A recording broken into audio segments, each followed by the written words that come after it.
എന്താ അഞ്ചു എൻ്റെ കഥ? കുട്ടിയോടെ തെറ്റിക്കിടക്കുക, കുട്ടീൻ്റെ ഊഞ്ഞാലിൽ ഓളാണ്. അല്ലെങ്കിൽ എന്ത് പണി കാരണേ? പപ്പീസേ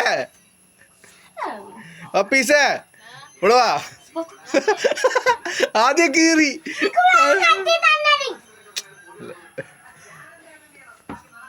ആദ്യം കീറി അടൊക്കെ എന്നെ തൊട്ടി കീറി എല്ലാരും കാണണത്. അതാ കുട്ടീൻ്റെ പാവണ്ട്. ആ കുട്ടി എപ്പോഴും അതിൽ ആടണം.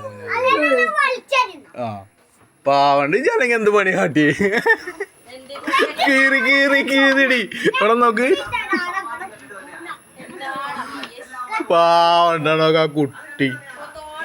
ആ ഇത്രയും വലുപ്പമായിട്ട് ഞാൻ നോക്കിയപ്പോണ്ടേ അതിലിതാണ് ആദ്യം തെറ്റിയിട്ട് കട്ടിൽമ കിടക്കണുണ്ട്. ഓളെ അതിലിരുന്ന് ആടാ.